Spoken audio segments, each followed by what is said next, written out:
Hi, tonight we're going to talk about something a little unusual, a little forgotten, and perhaps a little surprising. We're going to drift back in time all the way to the Victorian era to explore the drugs that people really used in those days. Not the kind of drugs you might imagine today, but strange mixtures, curious remedies, and everyday substances that quietly shaped an entire society. Before we begin, I'd love to know where you're listening from tonight. Are you in the United States, the UK, Canada, or maybe somewhere else across the world? And what time is it where you are right now? Is it late evening or the very quiet hours past midnight? Let me know in the comments. I always enjoy seeing where everyone is joining from under the same dark sky. If you find these calming journeys through history relaxing, I invite you to subscribe to the channel. It helps this little community grow, and it also means you'll have more stories like this waiting for you whenever you need something slow and steady to fall asleep to. Now, let's take a slow step back into the gaslit streets of Victorian England, where bottles of mysterious liquids sat on nightstands, powders filled little paper packets, and people trusted in remedies that today might seem unusual or even dangerous. Tonight, we'll wander through that world together, calmly and quietly. Let's proceed to the story. Let us begin a slow walk through the Victorian streets, where the air is heavy with coal smoke and the faint smell of horse hooves on damp stone. It is the middle of the 19th century, and the city is both alive and weary at once. Gas lamps burn dimly in long rows, their light golden and faint against the endless gray. The fog settles low, muffling footsteps and softening the sound of carriage wheels. This is a place where daily life is wound together with quiet rituals, many of them involving substances we might today find strange, dangerous, or curious. In this era, the idea of drugs was not one of crime or forbidden things. Instead, they were woven into medicine, household remedies, and even social habits. Bottles lined apothecary shelves. Powders were wrapped carefully in paper packets. Liquids were sold by the ounce, often mixed with sugar or syrup to soften their bitter taste. Imagine walking slowly down the narrow lane where every shop glows with some small lamp, the bakery with its warm bread, the tobacconist, its windows filled with pipes and curling smoke, and, just a few doors away, the apothecary, its shelves lined from floor to ceiling with remedies.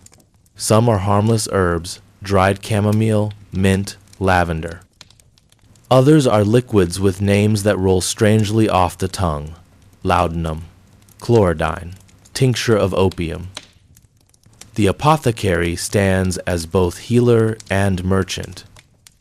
People step inside seeking relief for sleeplessness, for aching joints, for the heaviness of melancholy, for the nerves that seem always unsettled in a world of endless labor and noise.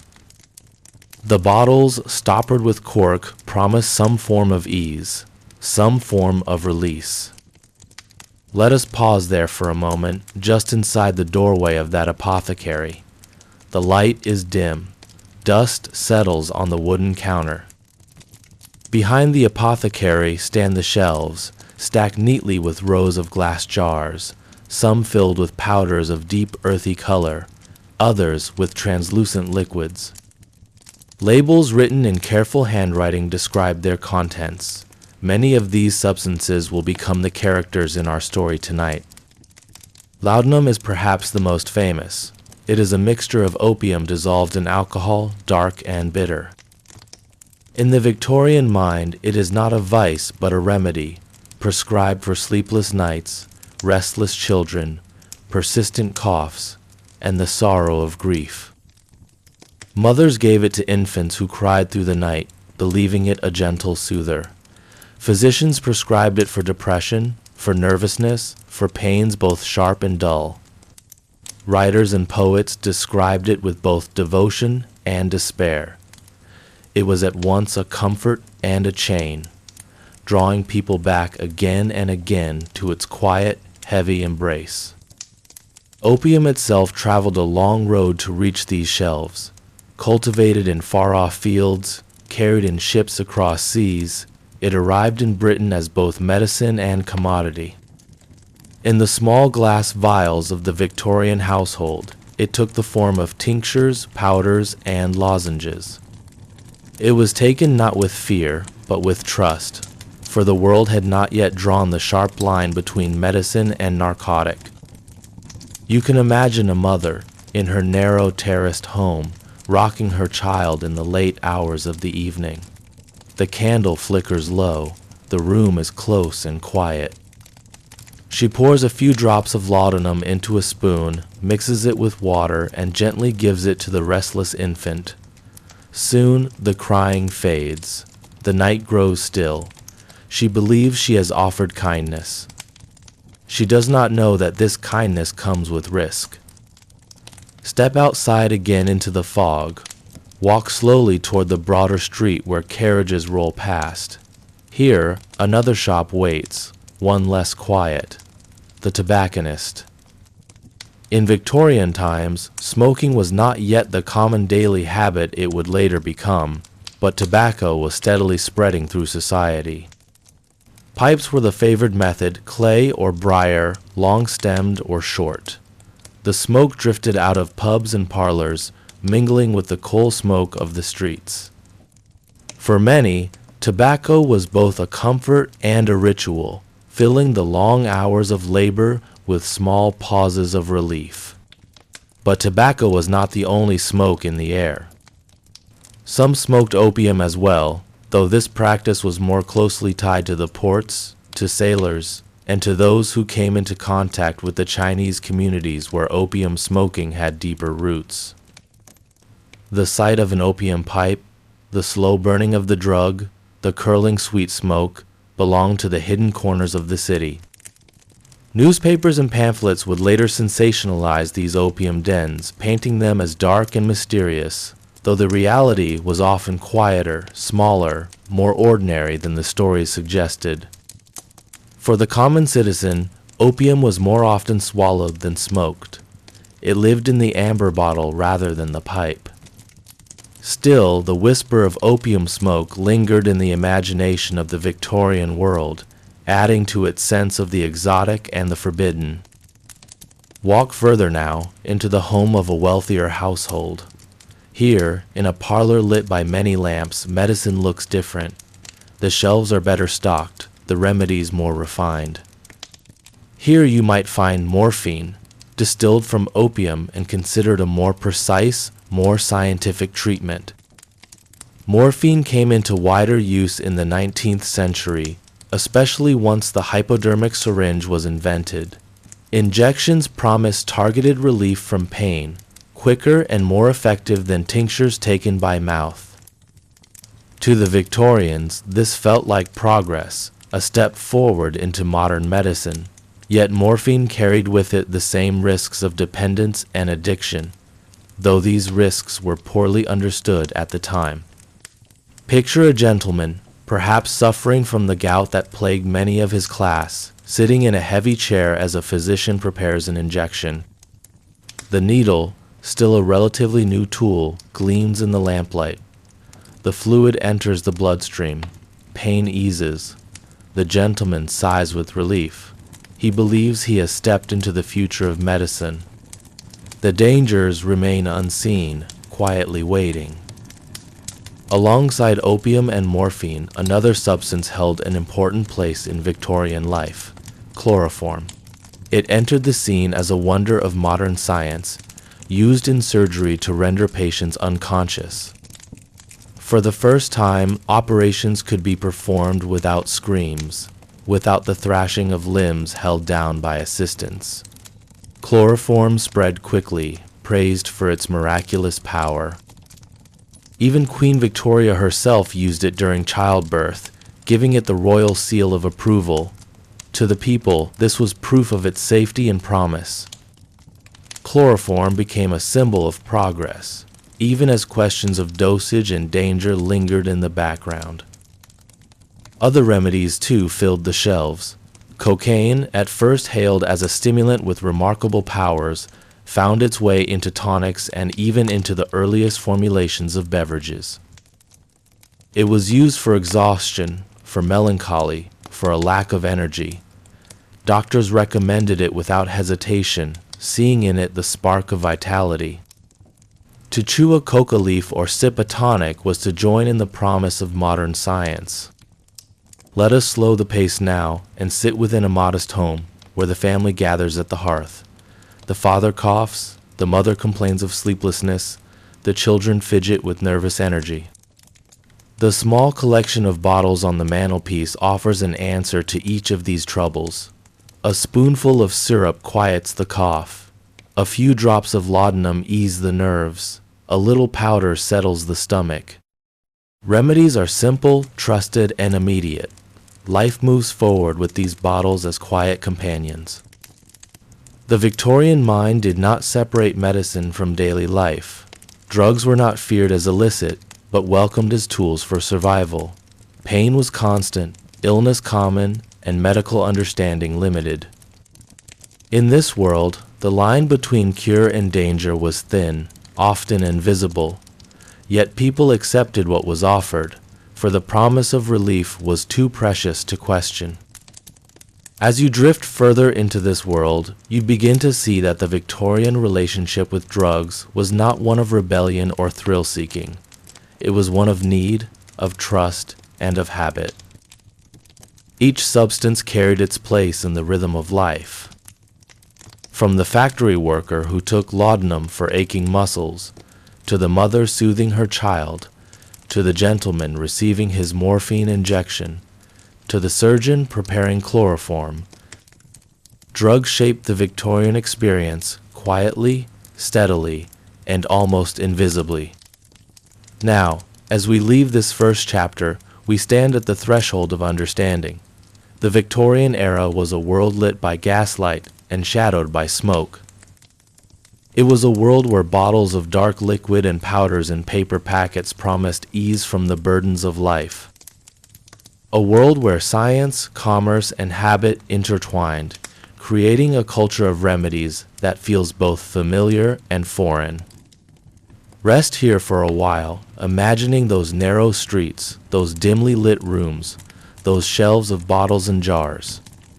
We will walk further in the chapters to come, exploring more deeply the lives shaped by these substances, the stories hidden in their glass containers, and the quiet ways they influenced an entire century.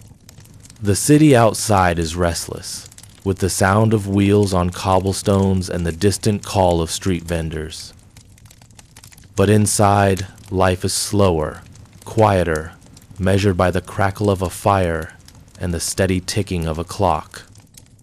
The home is where much of the Victorian relationship with drugs truly lived, not in the drama of dens or hospitals, but in the quiet ritual of bottles kept close at hand. Imagine a small parlor, its wallpaper faded by smoke and lamplight, its furnishings modest but cared for. On the mantelpiece above the hearth stands a neat line of bottles. Some are small and round, stoppered with cork. Others are taller, with labels written in careful handwriting. These are the household remedies, the collection every family relied upon. Here is a vial of laudanum, dark and bitter, waiting for the night when a child cannot sleep or a cough rattles in the chest. Next to it sits a bottle of cough syrup, heavy with sugar but laced with opium to ensure its effectiveness. There is a small jar of powders for indigestion, a packet of salts to clear the head, and perhaps even a tonic promising vitality, which might contain alcohol, coca, or some other stimulating ingredient. In these households, drugs were not stored under lock and key. They were trusted, ordinary, familiar. They lived side by side with food, candles, and sewing supplies. To reach for a spoonful of syrup or a few drops from a vial was no more unusual than to slice bread or light a lamp. The mother of the house often kept charge of these remedies, for she was the one who tended to the ailments of children, soothed fevers, calmed stomachs, and helped her husband rest after long hours of labor. In her hands, the bottles became tools of care, symbols of her duty to keep the family well. She might carefully measure a dose in the dim light of evening, whispering reassurances as she administered it. To her, the dark liquid was a comfort, a way to ease suffering in a world where other options were scarce. Think of a child, feverish in bed, tossing restlessly under a heavy blanket. The room is close, the fire low. The mother pours a small measure of laudanum, dilutes it in water, and gently holds it to the child's lips. Soon, the restlessness fades, the eyelids grow heavy, the breathing slows. Relief comes at last, both for the child and for the weary mother who has been awake through long hours of the night. Such scenes played out in countless homes, night after night. To the Victorians, laudanum was not a vice but a solution. It was medicine as they understood it, and few questioned its safety. Addiction, dependence, and the dangers of overdose were not yet clear in the common mind. Instead, the focus was on the relief it offered, the quiet it restored. Beyond the home, remedies were often advertised with bold promises. Newspapers and pamphlets filled with advertisements for patent medicines, each claiming to cure a wide range of ailments. Bottles were sold under names that sounded scientific or exotic, their labels decorated with elegant fonts and fine illustrations. These tonics and elixirs often contained opium, alcohol, or other powerful ingredients, but their contents were rarely explained in detail. To the buyer, they were trusted because they were sold openly, because they carried the air of modern medicine. One such medicine, chlorodyne, became especially popular. It was praised for its ability to soothe pain, calm the nerves, and ease digestive troubles. Its formula combined opium, cannabis, and chloroform, making it a potent mixture indeed. Families kept it close at hand, using it for everything from stomach aches to sleepless nights.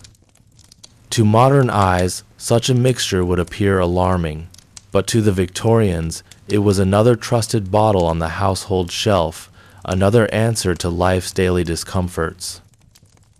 It is easy to imagine the scene of a weary father returning home from the factory.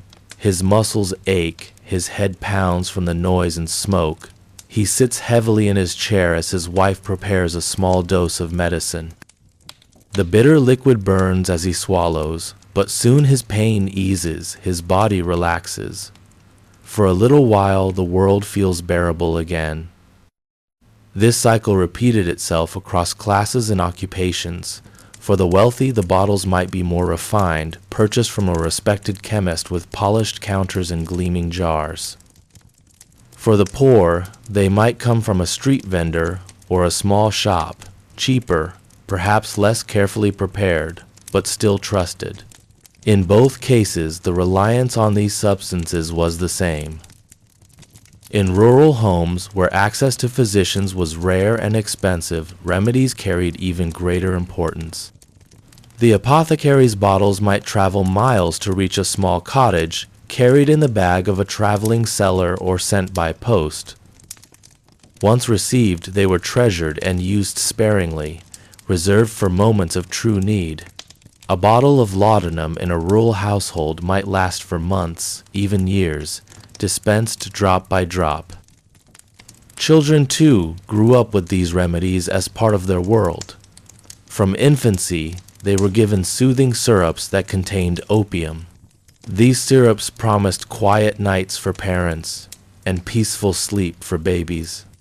Their names often emphasized gentleness and calm, masking the strength of their contents. Generations of children were raised on these quieting doses, their parents unaware of the risks hidden within. The rhythm of Victorian life was hard, demanding, and often exhausting. Illness was common, medical knowledge limited, and access to professional care uneven. In this world, the household shelf of remedies became a lifeline. It offered quick relief, trusted solutions, and the comfort of action in the face of suffering. To us, it may seem strange that such powerful substances were kept so casually, used so freely, but to them, it was simply part of the fabric of life. Pain was expected, sickness was ordinary, and remedies were embraced without hesitation. The bottles stood as silent witnesses to daily struggles, their content shaping the lives of families in ways both seen and unseen.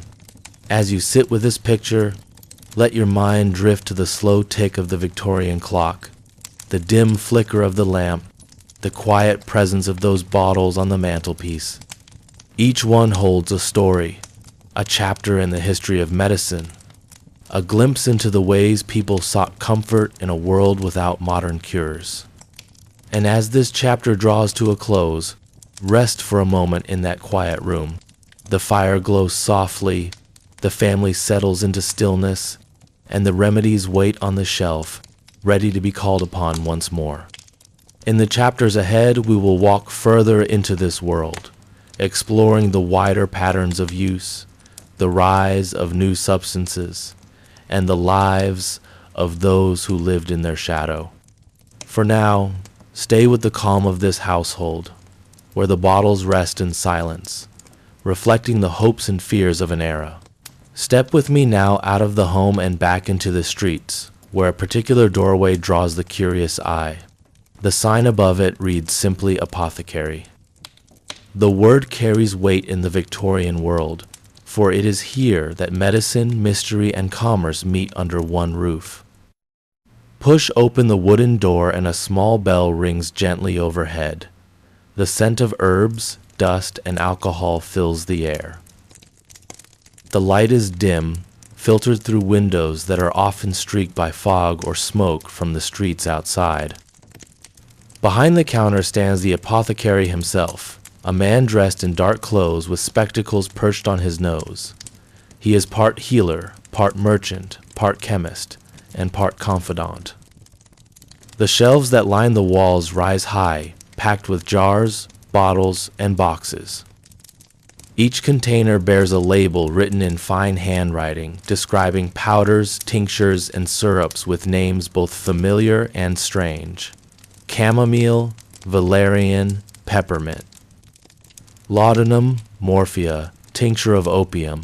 The apothecary knows them all, their measures, their uses, their promises. A woman steps forward, explaining that her child has coughed for nights without rest. The apothecary listens, nods, and prepares a mixture.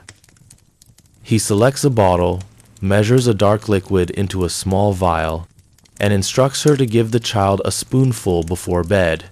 He does not warn of danger, for the knowledge of risk has not yet grown clear. Instead, he assures her it will quiet the child and allow peaceful sleep.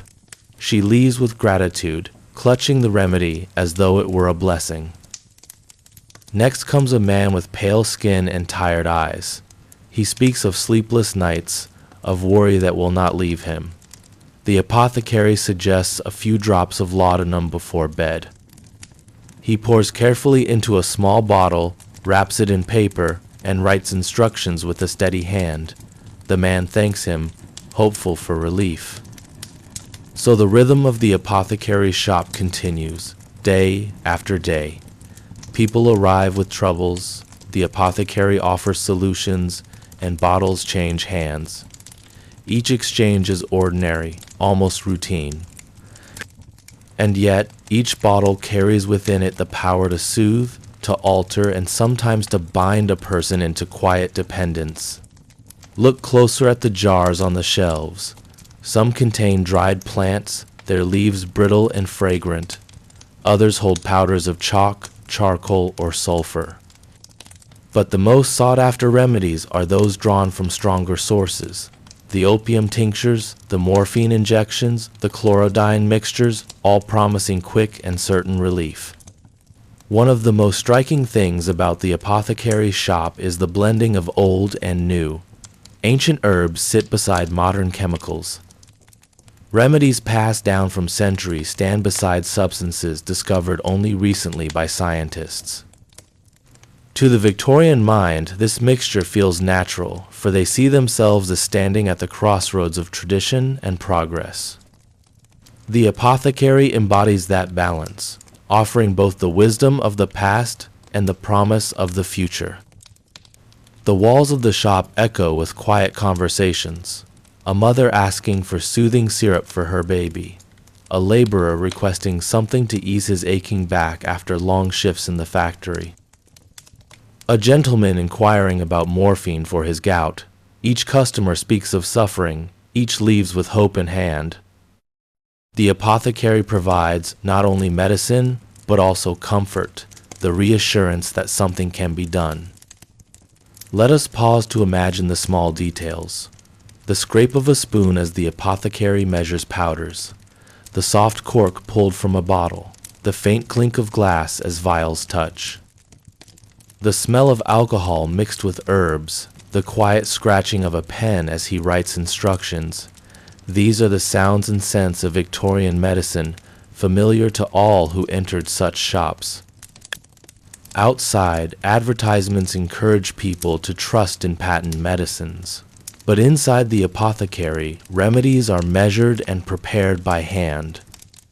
Each dose is personal, each instruction tailored to the need described. Yet even here, the true strength and danger of these substances remain only partly understood. Addiction is not a word spoken often. The possibility of dependence is little known. Instead, the focus is on the immediate effect, the relief that comes quickly, the quiet that settles after pain. In the apothecary's shop, you can see the wide reach of drugs in the Victorian era. They touch every life, every class, every age. They are not exotic luxuries, but common tools.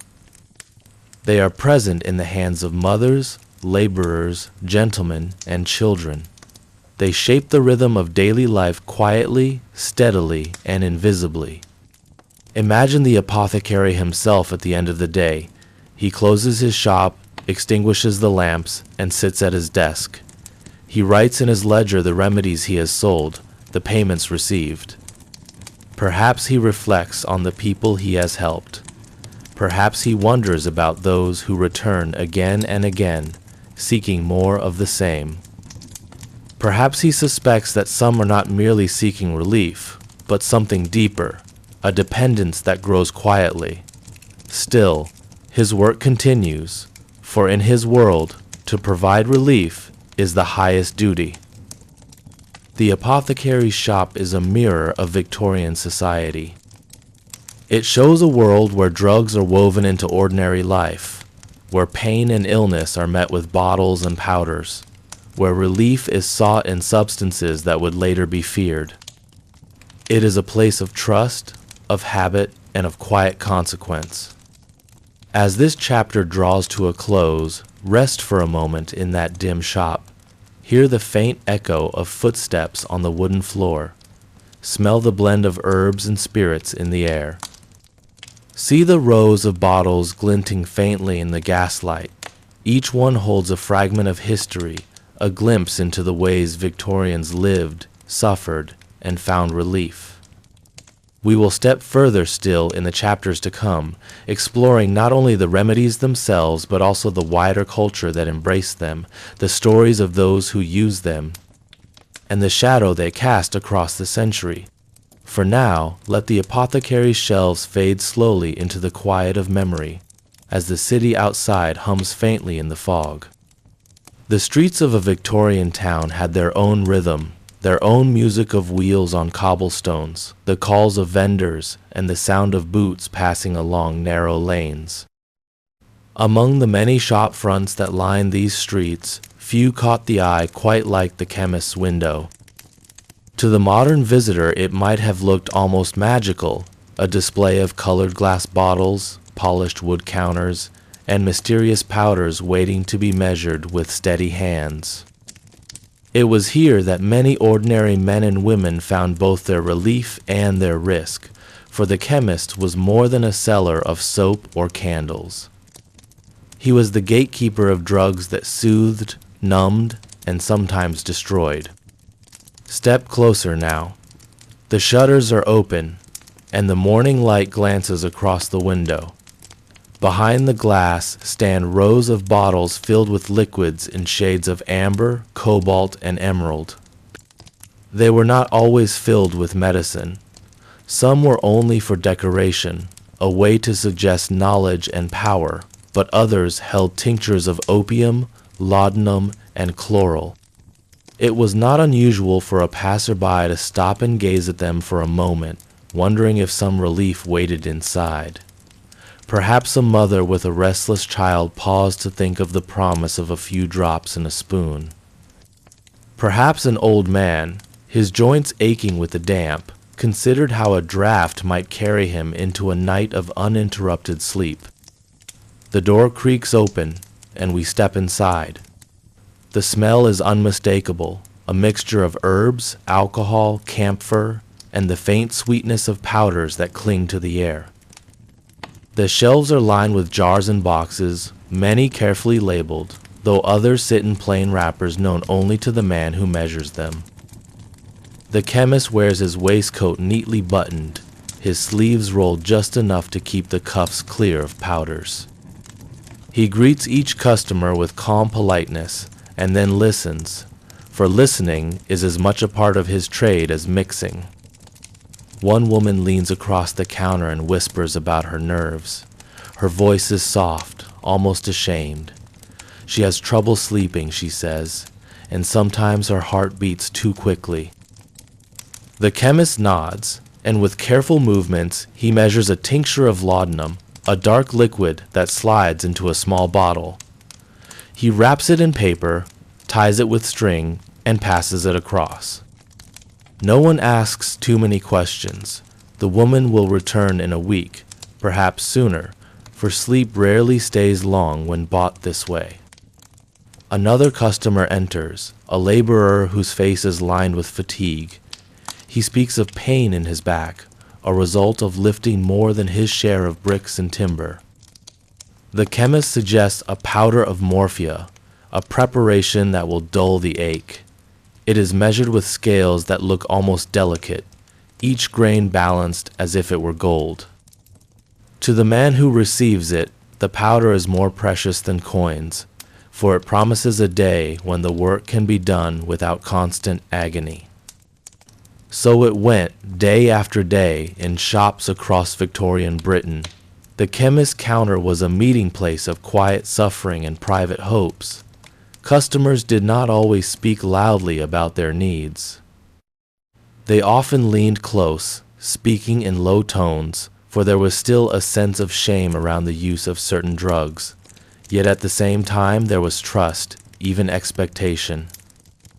The chemist was both merchant and healer, a man whose shelves held the thin line between comfort and dependence. Let us pause here for a moment and notice the instruments of the trade. On the counter sits a balance scale, polished brass shining in the dim light. Next to it are tiny weights, some no larger than a coin. The chemist uses them with care, for too much of a powder could send a customer into dangerous sleep. Mortars and pestles rest nearby, ready to crush leaves or grind crystals into fine dust. Small bottles are kept behind the counter, many with labels written in neat script, some in Latin, others in plain English.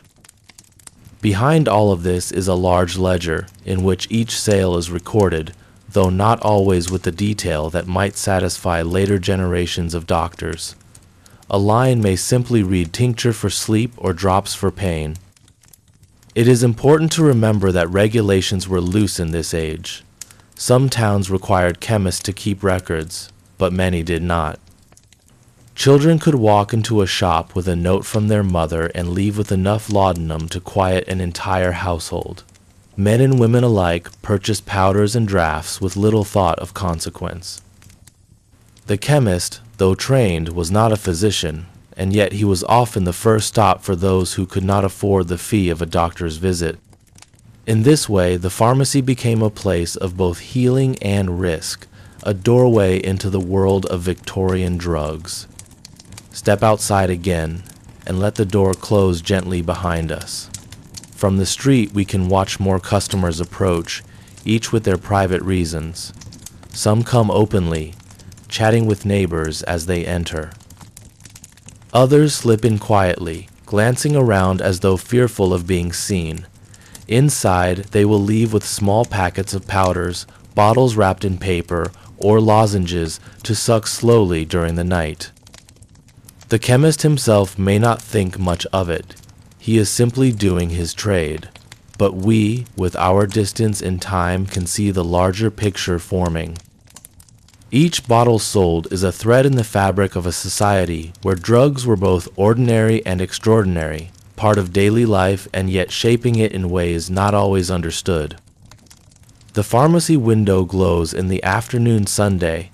Its bottles shine like jewels, drawing the eye of any who pass. It promises relief, promises rest, and sometimes it delivers. Yet behind that glass also rests the seed of dependency, a quiet bond between man and medicine that can grow until it holds a person captive. For now, though, the shoppers simply nod, pay their coins, and carry their parcels home. The story continues, one purchase at a time, in towns and cities across the Victorian landscape. And as we step further along the cobblestones, the chemist's window fades behind us, its glow joining the other lamps of the street. Tomorrow it will open again, and tomorrow new hands will reach across the counter, each seeking something that seems small, but carries with it the power of dreams and the weight of history.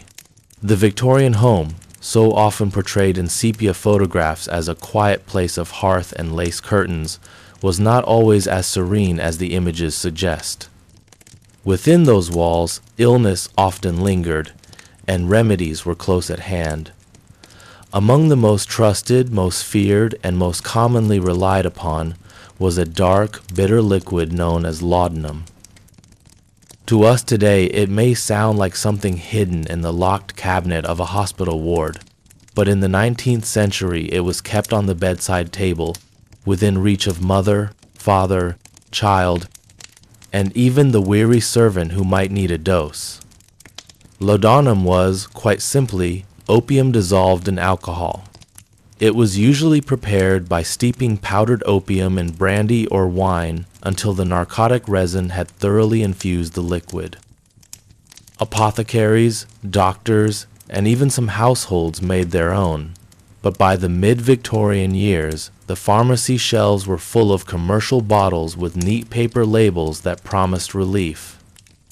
Names like Batley's sedative solution, Dover's mixture, and Godfrey's cordial became as familiar as household soaps. To understand its presence, we must remember how few alternatives existed. The Victorian physician did not have antibiotics, modern painkillers, or even consistent anesthesia. When fever struck, when cough racked the lungs, when the bowels twisted with colic, laudanum was the fallback. It dulled pain, soothed nerves, stopped diarrhea, slowed coughing, and granted sleep. To a society where illness visited every household, this single medicine seemed miraculous. In homes, especially those of the middle classes, laudanum was part of the nightly routine. A mother might stir a spoonful into warm milk for a restless child, hoping to quiet teething cries. A father, exhausted from long hours at work or burdened with the pain of gout, might swallow a draught before bed. Women, often subject to vague but persistent ailments described as hysteria, neuralgia, or simply weakness, found in laudanum a comfort that brought hours of soft, floating calm. In its embrace, they drifted into dreams, forgetting their burdens for a time. The atmosphere around laudanum was almost reverent. Bottles were treated with respect. The act of pouring a dose could feel ceremonial, a dark liquid glugging softly into a spoon, the rim wiped neatly, the teaspoon raised with careful precision. There was no sense of criminality. Rather, there was a belief that one was engaging with one of nature's most powerful gifts, distilled and made manageable. Yet it was not without danger. The line between a medicinal dose and an overdose was perilously thin. Some deaths were sudden, tragic, and hushed up as accidents. Newspapers of the time occasionally recorded a servant or child slipping into a fatal sleep after too much cordial. Yet these reports did little to diminish the trust people placed in laudanum. For each death, there were countless quiet nights in which a crying baby finally rested, or a fevered patient found hours of peace. The image of laudanum at the bedside also carries with it a kind of cultural poetry. Writers and poets of the age knew it well. Thomas de Quincey, in his Confessions of an English Opium Eater, described not just the relief, but the vast landscapes of dream it could conjure. Coleridge, who penned verses of mist and moonlight, was a known user. The romantic imagination itself seemed at times soaked in the tincture of opium. What the household bottle offered was not just pain relief, but access to realms of reverie and calm that ordinary waking life seldom allowed. If you picture a Victorian bedroom at night, imagine the glow of a single lamp, the heavy drapery drawn, the faint creak of the bed. On the nightstand rests a book, a pair of spectacles, perhaps a handkerchief, and next to them the brown glass bottle. The stopper, sometimes cork, sometimes glass, carries the faint scent of alcohol and resin. The liquid inside is dense, staining the spoon. One sip, bitter enough to make the tongue curl, and soon the body slackens. Breathing slows, thoughts blur, pain ebbs. The clock ticks on while sleep enfolds the sufferer. Laudanum was not reserved for the ill alone. Many used it preventively in moments of stress or sorrow. A widow might take it to soften grief. A businessman, anxious before an important meeting, might fortify himself with a few drops. In letters and diaries, one finds quiet references. Took a dose for the nerves, took a draught to steady the stomach, gave baby his cordial. To them, these were everyday entries, unremarkable, no more unusual than taking tea. And yet, dependency crept in silently. The same housewife who began with small sips to ease a headache might find herself, years later, unable to face the day without her tincture. Tolerance grew, doses increased, the grip tightened. Families sometimes watched helplessly as a loved one slipped deeper into the drug's embrace. Still, because laudanum was sold openly and prescribed freely, few thought to call it addiction in the way we would today. It was, after all, a medicine. The presence of laudanum in Victorian homes illustrates the blurred line between remedy and indulgence, between help and harm. It also reminds us of the constant vulnerability people felt in the 19th century. Illness could arrive without warning. Pain could be severe, long-lasting, and untreated. In such a world, a bottle that promised relief was less a luxury than a necessity. Perhaps most telling is how laudanum wove itself into the rituals of domestic life. To tuck a child into bed, to nurse a sick husband, to soothe one's own weary mind, all could involve that small measure of brown liquid. It was medicine, comfort, and companion. A presence at the bedside, night after night. And so, in the quiet darkness of the Victorian bedroom, laudanum reigned. It was both trusted and feared, loved and resented, savior and destroyer. It lulled a restless age into uneasy sleep, casting shadows across the fabric of daily life. The bottle stood there, always within reach, a silent witness to the struggles, sorrows, and small mercies of an era where pain was constant and relief was rare. Laudanum. The word itself carries a certain whisper of mystery, of something faintly dangerous yet deeply alluring. In the Victorian era, laudanum was not just a medicine, it was a cultural presence, a quiet guest at countless tables, hidden in bedside cabinets, tucked discreetly in the pockets of men and women alike. To understand Victorian life without understanding laudanum would be to miss a vital thread in the fabric of that age. Laudanum was, at its most basic, opium dissolved in alcohol. The preparation varied, but it was usually a dark, bitter liquid given in drops, spoonfuls, or sometimes entire drafts. For the Victorians, it was a remedy so versatile that it became almost indispensable. Coughs, headaches, fevers, insomnia, menstrual pain, infant colic, and the restlessness of old age were all considered reasons to turn to laudanum. There was no great suspicion around it, no sense of scandal. It was as ordinary as keeping aspirin in the cupboard today. But of course, behind that ordinariness lay something else. The Victorians were a society that valued restraint, composure, and self-discipline. And yet, tucked beneath that outward image, a quiet tide of dependency flowed. Laudanum offered more than relief from pain.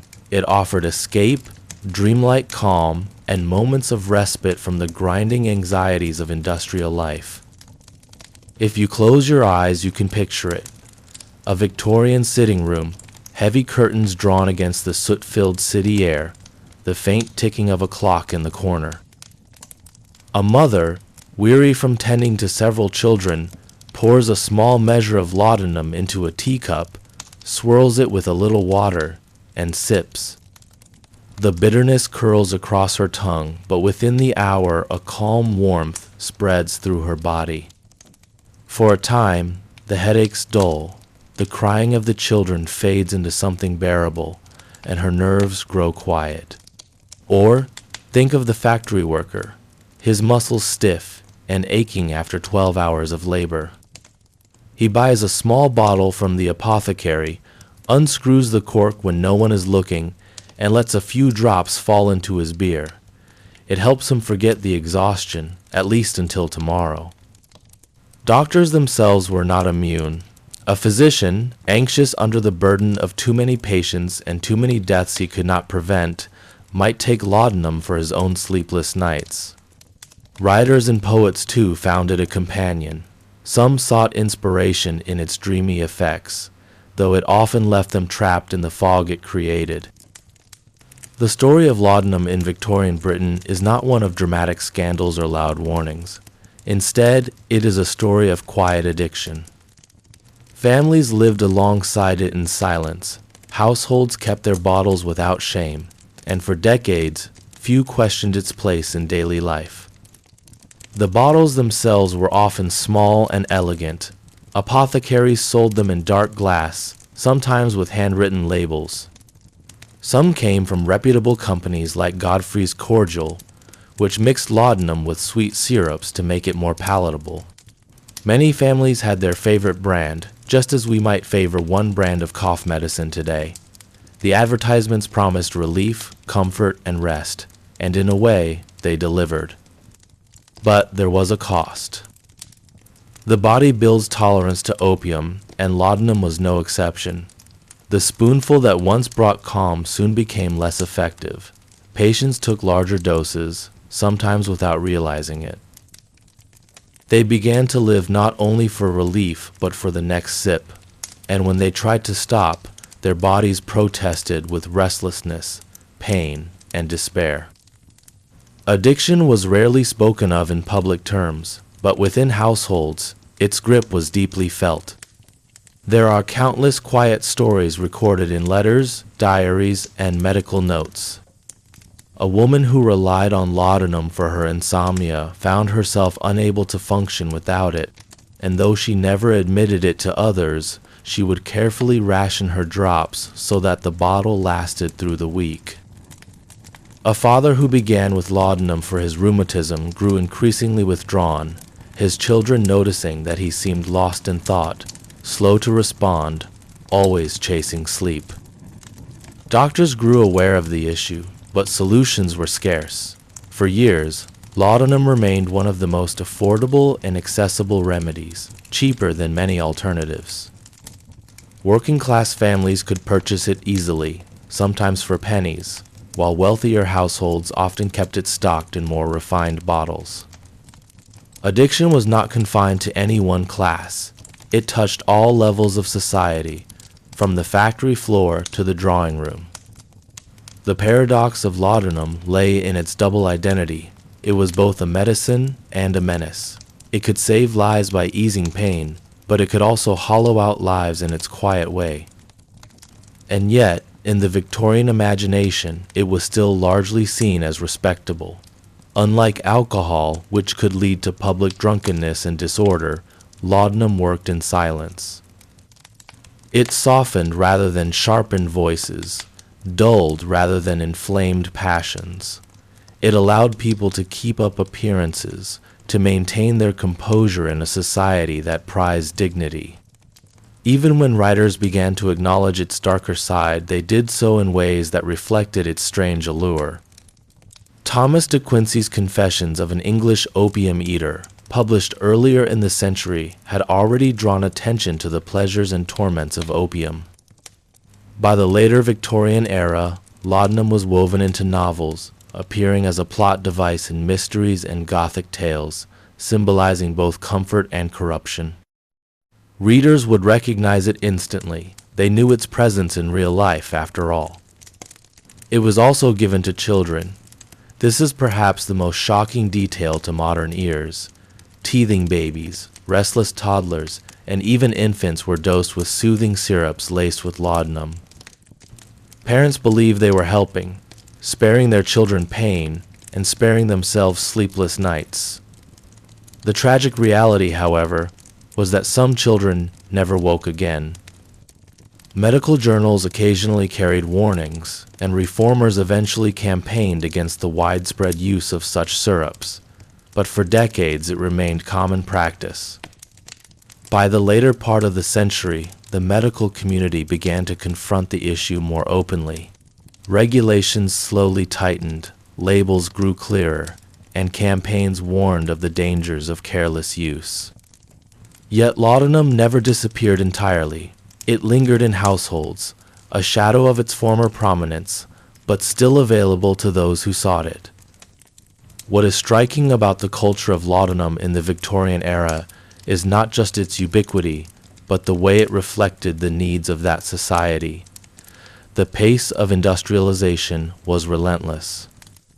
Life was full of smoke, noise, long working hours, and social pressures.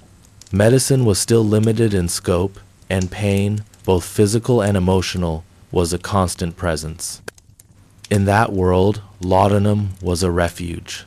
It was a bottle of quiet, a way to endure the hardships of daily existence. And so, the story of laudanum is not merely a story of addiction. It is also a story of resilience, of people doing what they could to get through their days. It speaks of the fine line between relief and dependence, between healing and harm. In the stillness of Victorian parlors and bedrooms, countless lives unfolded under its influence, shaped in subtle ways by the amber liquid in those dark glass bottles. As we leave this chapter, imagine again that quiet Victorian home. The lamp is burning low, the fire gives a faint glow, and the city outside hums with the sound of wheels and hooves. On the table rests a bottle of laudanum, half full, ready to be poured into a spoon when needed. It sits there, ordinary and unremarkable to its owners, yet carrying within it the complicated story of an age that leaned on it more than it ever admitted. The evening streets of Victorian London held a strange duality. On one side, the glow of gas lamps revealed glittering carriages, silk dresses, and the easy laughter of those who moved in high society. On the other side, shadowed corners hid the shuffling steps of the poor, who sought relief from life's endless struggles in the form of cheap intoxicants. Among all the substances that crossed classes, that united both the rich and the poor, none was more pervasive than laudanum. A bottle of reddish liquid, often purchased over the counter, whispered promises of calm, relief, and sleep. Yet within that same small bottle, danger waited, silent and patient. Laudanum was not some mysterious potion brewed in secret. It was, quite simply, opium dissolved in alcohol. A standard mixture often contained around 10% powdered opium in a wine or spirit base. What made laudanum distinct was not its exotic recipe, but its ubiquity. It could be found in the apothecary's shop, but also in the corner grocer, the marketplace stall, or the home medicine cabinet of respectable households. Unlike some medicines that were priced out of reach for the poor, laudanum was affordable, even cheap. A penny or two might secure a small vial, enough to dull hunger pangs or soothe a child's cries. It was the most democratic of Victorian drugs. The dock worker and the duchess both knew its taste. A tired laborer might take it to forget the ache of endless toil. A fashionable lady might sip it for her so-called nerves. A mother, desperate for quiet, might mix a little into her child's drink. Laudanum sat at the center of Victorian life, a quiet shadow behind daily routines.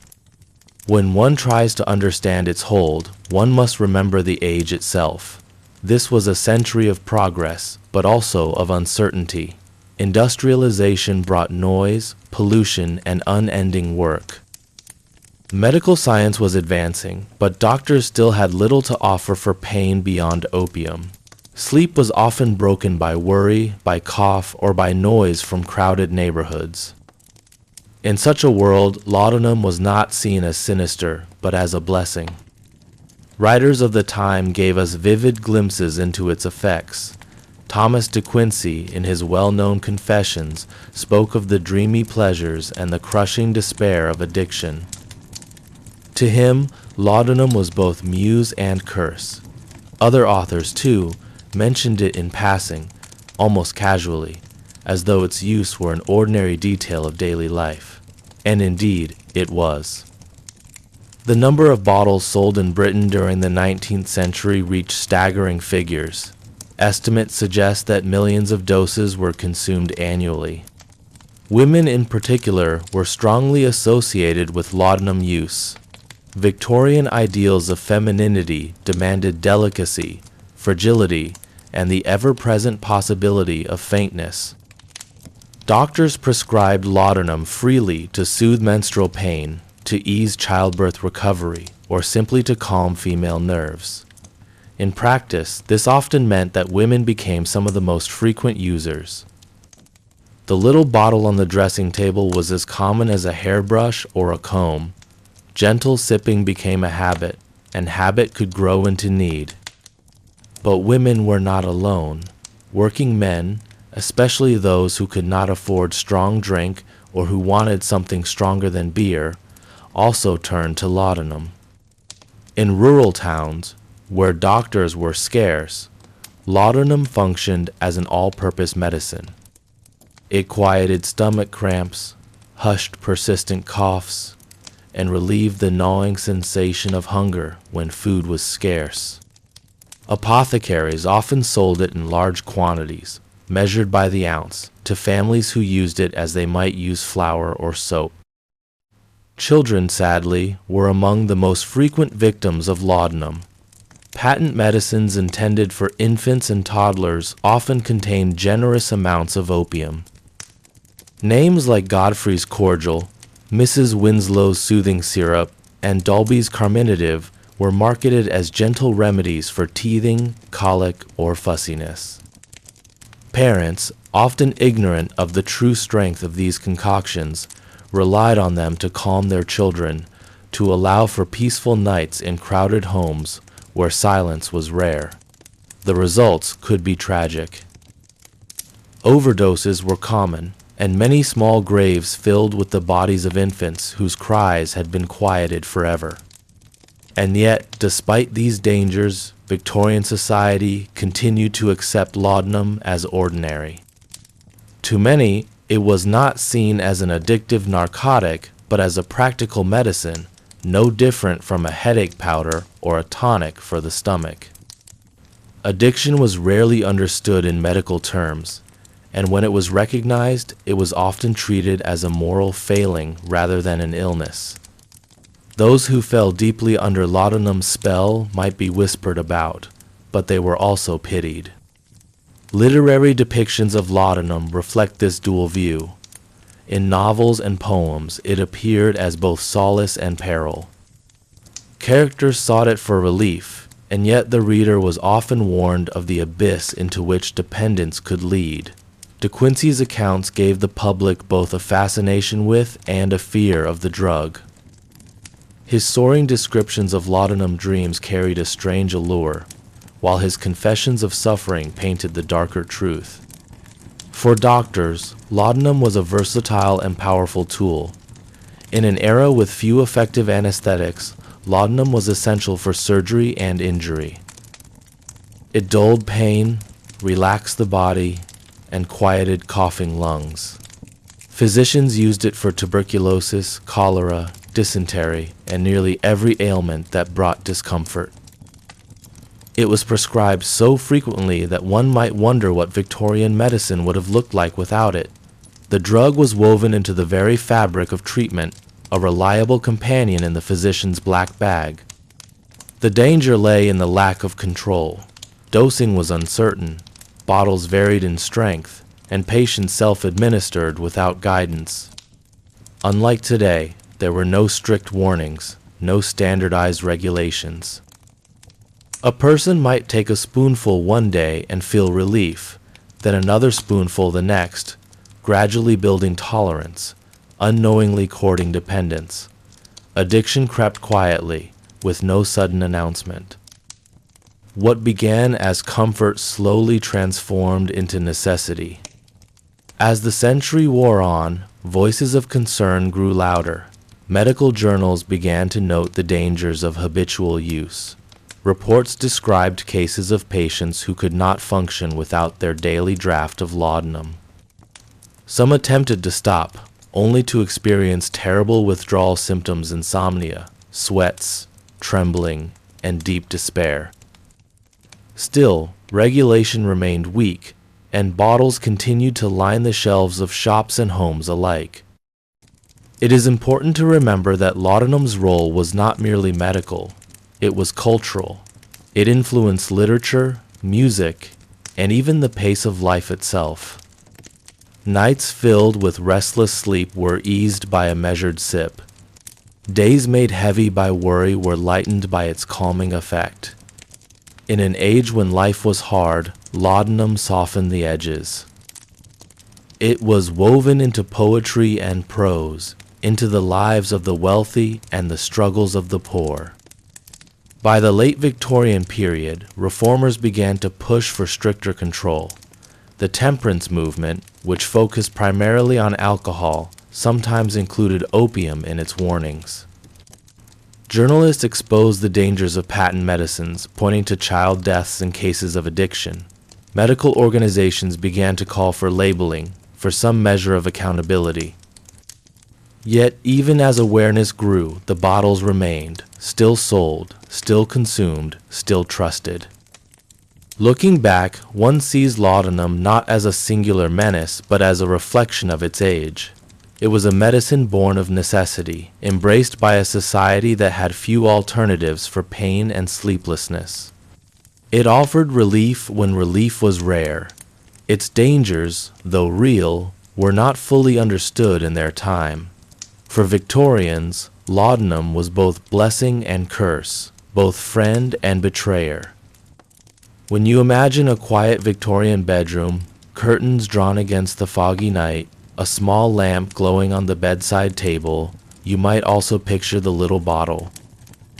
A teaspoon, a sip, a moment of comfort. Outside, carriages rattled across cobbled streets, factories hissed with steam, children coughed in their sleep. Inside, the bottle waited, ready to soothe. That was laudanum's place, always near, always present, always silent. In the great story of Victorian drugs, laudanum stands as one of the most telling symbols. Not hidden in the opium den, not whispered about in secret, but carried openly in homes and shops. It was not the exotic indulgence of a hidden few. It was the daily companion of millions. Its history is the history of Victorian life itself, in all its comfort and its tragedy. The twilight of the Victorian era arrived quietly. By the late 1892, the grand architecture of medicine had changed, but not as much as some might imagine. The streets of London were still cloaked in fog, doctors still carried their leather bags, and advertisements still promised miracles in small bottles. Yet, beneath it all, something was shifting. Science was gaining a firmer hand, governments were beginning to notice the dangers of unregulated potions, and families were slowly learning that not every remedy sold over a counter was as harmless as its packaging claimed. In the earlier decades, the Victorian household had been a miniature pharmacy, with bottles lined up in cupboards or set carefully on bedside tables.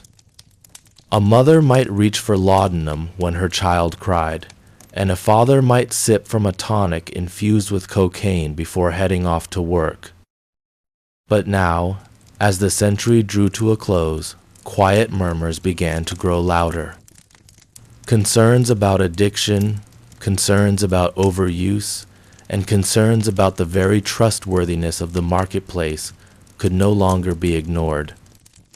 Medical journals, once filled with eager reports of new drugs and their supposed wonders, now carried articles warning of misuse. Doctors debated among themselves whether opium could still be defended as a household necessity. Some claimed that it was too valuable to abandon. Others, watching the rising number of ruined lives, argued that it should be handled only by professionals. The Victorian streets themselves told part of the story. Opium dens, once whispered about in fearful tones, had become well known in certain quarters of London. Foreign journalists who visited the city described smoky rooms, men slumped over with glazed eyes, and a strange quiet that felt both peaceful and unnerving. These places were not the whole of society, but they were a symbol, a reminder that drugs once thought to be private remedies could shape entire communities. Families began to keep fewer bottles in their homes. More turned instead to doctors who were slowly gaining new diagnostic tools and more scientific training. Hospitals, though still far from perfect, were changing too. They had begun to rely less on traditional remedies and more on surgery, antiseptics, and carefully measured treatments. Still, habits do not vanish overnight. Many Victorians continued to use what they had always used. A cough might still be calmed with a spoonful of syrup infused with morphine. A sleepless night might still be softened by a drop of tincture, and the allure of cocaine, praised for its stimulating effects, lingered in fashionable circles. It would not be until well into the 20th century that governments would step in with full force to regulate these substances. One of the most striking aspects of this period is how ordinary it all felt to the people living through it. They did not see themselves as reckless experimenters. They were, for the most part, families trying to soothe pain, workers trying to gather energy, or patients hoping for relief. The bottles and powders were simply part of life, woven into the fabric of daily existence as much as tea, bread, or coal. Looking back, it can feel shocking. The doses were strong, the risks high, the oversight almost non-existent. Yet within the slow rhythm of Victorian life, these remedies were trusted, even cherished. They were not exotic or dangerous in the eyes of their users. They were the familiar companions of illness and exhaustion. As the 1902 approached, legislation began to stir. Parliament discussed measures to limit the sale of certain compounds. Pharmacies were asked to keep better records. Doctors were encouraged to prescribe with caution. These were small steps, but they hinted at a future where the free market of drugs would no longer be left entirely to its own devices. In this way, the Victorian relationship with drugs ended as it began in complexity, contradiction, and quiet acceptance. The same laudanum that was scolded in public might still be poured into a glass at home. The same cocaine that raised eyebrows in medical journals might still be sprinkled into a tonic by a trusted physician. The boundaries between safe and unsafe, between cure and curse, were always blurred. The true legacy of this era is not simply in the bottles themselves, but in the questions they raised. What should be trusted? Who decides what is safe? How does society balance the relief of pain with the dangers of dependence? These questions, born in the age of horse-drawn carriages and gas lamps, remain with us even now, in an age of hospitals filled with bright lights and modern machines.